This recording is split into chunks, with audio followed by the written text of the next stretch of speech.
Welcome to Your Ink Story, a podcast exploring what humans have in common through the stories behind the body art folks wear. I'm your host, Ande Lyons, and I hope these ink-spirational short stories, sharing the heart behind tattoos, fascinate you and leave you feeling more meaningfully connected to humanity. This is Season 1, Episode 11, and our guest, Jennifer Cassara, always knew she wanted to get a tattoo, but constantly struggled with embracing her authentic self and expressing it outwardly due to a fear of judgment and rejection, especially in the corporate arena. Stay tuned to hear how Jennifer went from a teeny tiny hidden tattoo to a forearm tattoo and then a big, gorgeous tattoo displayed proudly across her back, celebrating and amplifying her beautiful inside self to the outside world. Welcome to Your Ink Story, Jen Cassara. How are you? I'm so delighted you're here to share your ink story with us. This is amazing. Thank you so much for having me. I love that you're doing this. Oh, thank you, Jen. And before we dive into all that is inspirational that you are wearing on your body, please let folks know how you glow in the world. I am an entrepreneur and the founder of GoodRobe Co, which is a women's apparel line that I created to help women look their best and make it easy for them to do so. I had spent years in retail, and making women feel great is my superpower, and I love it. And then by day, I'm the VP of sales for a fashion jewelry company. So my plate's pretty full. And folks, you want to follow Jen everywhere she glows because she's doing so many fun things, and especially women and fashion, and how you make it so easy for them with your line of beautiful clothing. So the link will be in the show notes where you can find Jen. Be sure to follow her on TikTok and Instagram especially. So Jen, let's get into why you decided it was time for you to get a tattoo, and tell us your tattoo origin story, because making that decision was not a lighthearted one for you. It was something you gave a lot of thought and many years to thinking about it. Yeah. Tell everyone what originally inspired you to wear body art. It was really interesting because I had probably wanted a tattoo from when I was 18. And I think I've always struggled with who I am on the inside and showing that on the outside, not feeling like that people would like me or they would have judgment about me. And I think because I'm 53 and tattoos right now are very cool, and I don't think that stigma is the same. But growing up in the 80s, there was a stigma. And I knew I wanted to be an entrepreneur. I knew that I did very corporate retail positions before I got to this point. And there was a fear for me. So I always felt like I had to tuck my personality in a little bit. And you think that. And now that I'm older, I'm complete other side. But at that point, I said, I don't think I want to show my tattoos or have tattoos, or am I going to get judged? Right. You want to fit in. You want to belong. You want to build your career, your professional life, and not get hindered or held back or blocked because you have something that folks consider out of bounds, inappropriate for the professional environment. And as we age, right, Jen, we get a little more assertive, a little more, hey, this is what you got here, folks. Right. Love it or leave it. Don't care. I think you have that. You have that little voice inside of you that's dying to be seen, that's dying to be heard. And it's like that phone ringing. Like you can only let that happen for so long until you embrace yourself and love yourself. And I think I got to that point. But I was 37 when I got my first tattoo. And the best part about it is that I got it on my hip. I got it on my lower left hip in the bikini line, basically. I tried on every single pair, I'm not joking, every single pair of underwear and bikinis I had, because I did not want anybody to see it. Like, it was hidden. It was like, can I put this in a place where nobody can see? I was so afraid. What was that about? I think I thought I would get judged. It's so funny. It was like a tug of war inside. It was this, you want to represent, and then You also want to show yourself, but at the same time, it was like on my terms. It was like I could control it, in I know I some have a way. tattoo, but you don't know, and it's none of your business, and you can't judge me. Right. It's like my little secret, And what's really funny, and we'll talk, I'm sure, about the progression of the tattoos, but even the topic and style of my tattoos were not 100% aligned with who I am. In what way? Tell us about them. So I think I'm a very colorful, outgoing person. My dad's an artist. I love art. It's a thing for me. I think that's why I kind of wanted the tattoo to begin with. And my first tattoo is my husband's name, Chris, and an outline of my logos of my first 2 stores. So I had Bella and Bella's Closet. I own those. And one was a flower and one was a butterfly. And so that's what I did. And they're not artistically done well. It was literally like phoning it in. It was black and white, no color, tiny in a small place. And to me, what I see so clearly now, it was letting somebody else represent me. It was like saying, okay, I have my husband and I have my businesses. And that's how I identify, which isn't great. Right. And well, I know, but it's still, you're dipping your toe into the tattoo waters. Meaning, I've got it. They're quietly sitting there. I know that they're there. I know what they mean to me, but nobody's going to be asking me any questions about them because they'd have to see me naked. Right. And the only person who's going to be doing that is my husband. Yes. What I find fascinating about this, Jen, is that you got the courage up and you got going and you had your first tattoo on. And you talk about how you phoned it in, which again, you were dipping your toe into the tattoo waters of uncertainty because you weren't sure yet. You weren't ready to be as Tracy Ellis Ross always likes to say. I like to, how I'm feeling, I need to have shown on my outside. So my inside is showing on my outside. And that is a pathway and a journey that we all go on as we evolve, especially as women. With all due respect to the men out there, women have many more constraints in how they need to be in the world. And my next question, though, is your 2 businesses, were you still actively involved with those businesses and their logos, or had those businesses already come and gone? No, I was still active and they were like my babies. So for me, I've never had children and my businesses are like my babies. So Bella and Bella's Closet to me, and I'm going to say this too, it was, both of them were 100% reflections of who I am. And it was where I could be creative, So it's always been that walking the line, the corporate versus creative Jen. And I see these 2 sides to me always sort of a little bit at odds. There's a little tension there. And Bella and Bella's Closet were my 2 businesses that I think allowed me to be a little bit more creative and reflect, kind of combine both worlds. Yeah, more fully expressed in the world, which is wonderful. And what happens, listeners, is that when you're an entrepreneur, it's not a one and done. Okay. A lot of times you have a business and it has a season. So you have a wonderful experience. I'm a 4 times founder.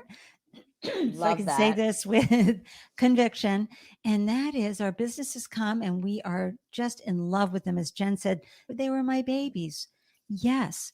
And what happens is what you created, because I know they're no longer operating, these 2 businesses, you have what we like to call a tribute tattoo to them now, because those 2 logos, you gave thought to those logos.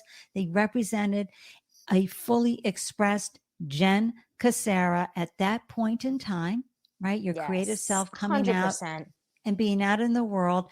And now you honored them quietly, of course, because they're hidden, but still. And poor Chris. Yeah, Chris, I'm going to tuck you back there too, honey. If you get a magnifying glass, you can see your name on my hip. And did you explore different studios for this tattoo, or anybody was going to do? Not so much. What was really funny is that I was afraid also of the pain. I have a little bit of a fear of needles, and I wanted to surprise my husband. So I feel like if my husband had been involved with me in the planning of it, we probably would have done a little bit, more. And we went somewhere in Cambridge, and that one wasn't like my biggies. My other two, I did all that research, and I was ready to do it. And it was that first one, I was just like, okay, I want to go near where my friend was who was going with me so that she could take me and we could go together because she had been there. And it was more just like a safety thing. And I wanted to surprise Chris. But it's so funny. You just said something that just clicked for me too. I finally broke out of the mold with my businesses. Becoming an entrepreneur is also very scary. You put yourself out there for people to judge. And I think what I realized is that not only was my personality embraced, my personality made the difference. Like, that's why people shopped my stores. And I think feeling that way, it makes it kind of the natural progression to be able to say, okay, now I want to express that on my body. Bravo. Get the clappers out. If people know me from my live show, I'm getting the clappers out for that. Congratulations. And listeners, have you had a similar experience where you had a tiny tat or a quietly hidden tattoo your first time? Let us know in the comments, wherever you're tuning in, and hop on over to Instagram as well and leave comments there when you see Jen's wonderful tattoos that we will share on a reel there. It'll be so much fun. And then, of course, it's, to me, I'm going to say this. I think there's a commonality between being an entrepreneur and tattoos in that they become addicting. Like businesses, like you have one, you're like, I need another business, or, I have a tattoo, I need another one. So once I opened the door, then it was like, okay, floodgates are open. And for my second one, which I think I did like maybe 3 years late, like not so far after, I was like, okay, going back. And this is when we did some more investigating and who I liked. And so my tattoo artist was Josh Wallace, and it was Redemption Tattoo. And he was amazing. And he did both my tattoos. So, because I have two more.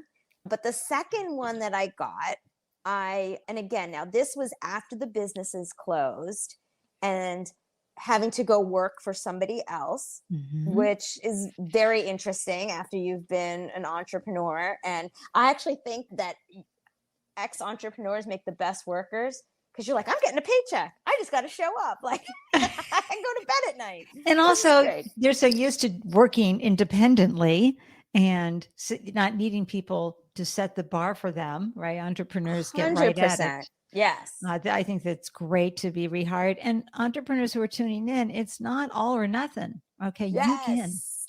You can have a great gig with a business and then go back and get on that paycheck and go, whew, I don't have to worry about who's showing up, who's not showing up, all the details. I've got my little lane here of responsibility, and that's it. I'm taking the weekend off.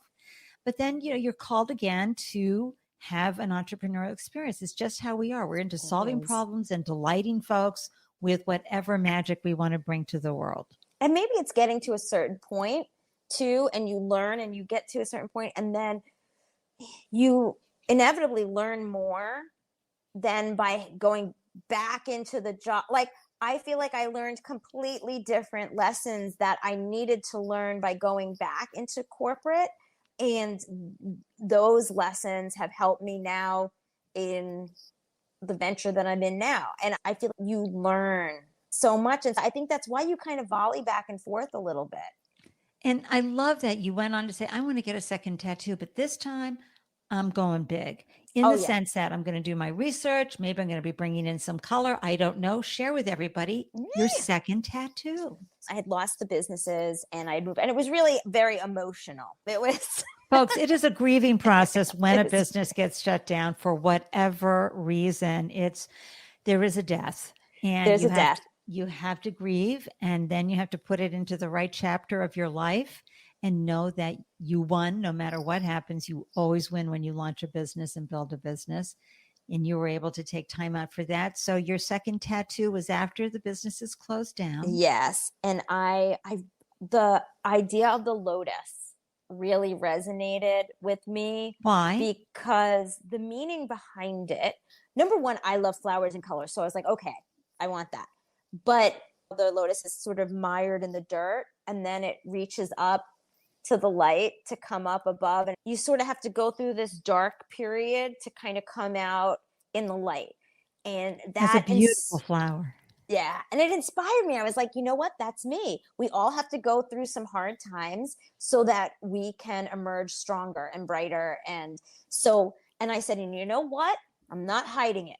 I put it on basically my forearm, like my wrist, my forearm, and a little higher than the wrist because of course I wanted it on the wrist. I was going to go a little bit smaller and they're like, no, you need the detail of the lotus, go up a little bit. And I'm like, let's do it. And I forced myself to do it because I am not hiding who I am anymore. I need this to be out there. And whatever life supports that, if there's a job that's not going to champion it, then it's probably not the right job for me. Right. And that was such a cool moment because I was like, this is what it is. And then we'll work around it. Yeah, if this is going to be a block for you, like a chokehold for you hiring me, then forget it. We're not a fit. Exactly. And that's the thing. Before that point, I think I always waited for other people to give me the okay. And this was my way of saying, no, I'm going to give the okay. So if you don't like that tattoo, you're not for me. Right. This is my new filtering process here. I'll be judging you. And it was weird because I was in retail. I actually, at the time, I was overseeing fashion and jewelry at the paper store in Massachusetts. And so I spent some time on the floor and interacting with people. And I want to say the first few months, every time I would put my hand out to hand somebody a product, or I would have that moment where I got a little uneasy, and then I was like, it just kind of went, I was like, okay, that's silly. Like, nobody's judging. You care more than anybody else cares about this tattoo. And so probably a couple months, and then I was like, okay, I need to go bigger. And I had the idea for the third tattoo at the same time I had the second one, but I needed work on it. Like I needed him to design it. So he was I already knew when I got the second one, I was getting the third one. Yeah. You did? Yes. And the third one's a biggie. The third one's huge. It's on my back. And yeah, she's a big girl. And what's really cool, so if you notice, I feel like the hip tattoo didn't have the color and it was really like outside of me, right? Then I feel like the lotus was very much representative of me and my like journey. A mantra or a touchstone, something that just helped you tap into that inner strength of who you be. Yes. And then the back is literally this gorgeous girl, but she's got pink in her hair and it says love who you are. And I always say she's me on the inside because she has the pink hair, she's got flowers in her hair, and she's just free. And she represents the me that I could never put on the outside. It's when you see the difference between the first tattoo to the third, and then you see me during that time. Right. You came out of is it like the butterfly came out of the chrysalis? Is that what it's called? Yes. And you came out, and I see her as your wings behind you, giving you that chest up and chin out, and here I am moment in the world.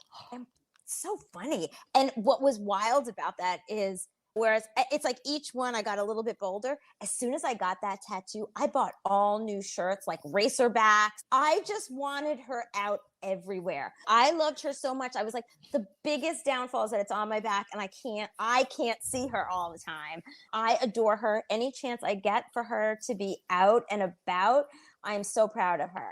And that to me is amazing. Well, Janet, what you've shared here too is a very human journey.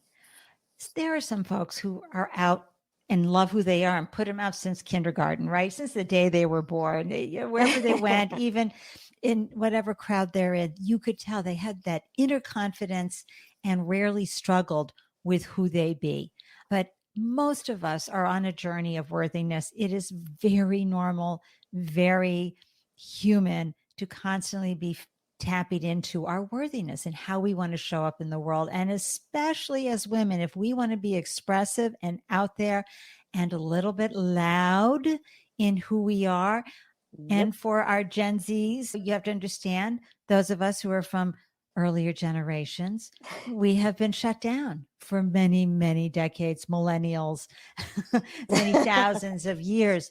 And we didn't have the benefit of women speaking out and being more of who they are in whatever profession they want to be. And if you've seen the movie Barbie, you understand she thought she had that nailed already.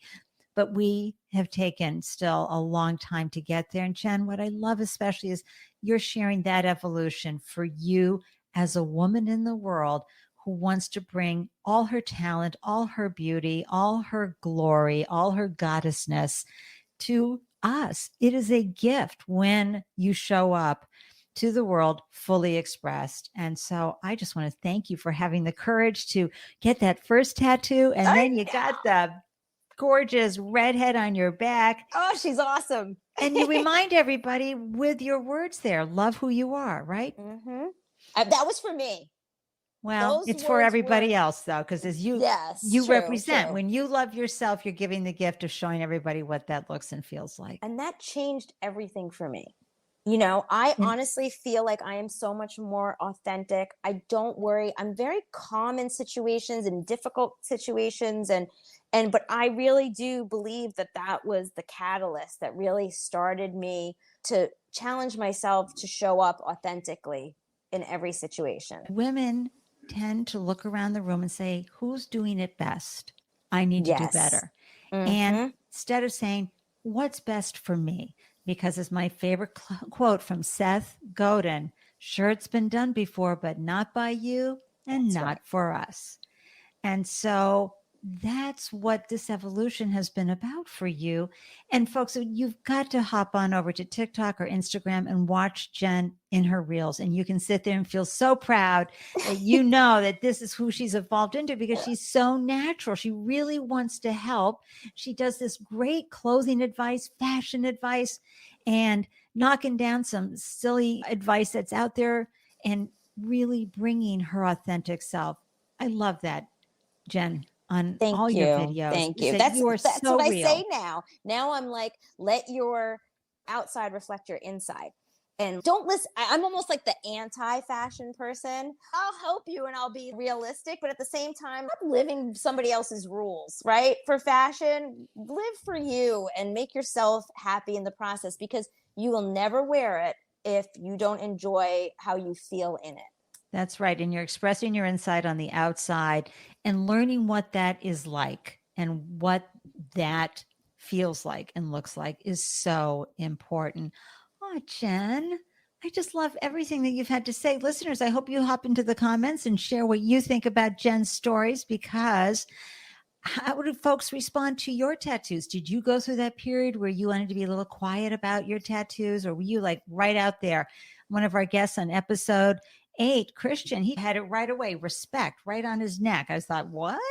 Yes. And he said, nope, I'm putting it out there right away. And so, tell us more about your ink stories in the comments. We'd love to know. The Instagram handle is Tell Me Your Ink Story, or you can send a voicemail message by visiting yourinkstory.com and tapping the mic icon in the lower right of the screen and leave a message because that way we could share that with everyone as well. So we'd love to see it. What would you like to see, Jen, change about the perception of tattoos? I think that people should look at it as art.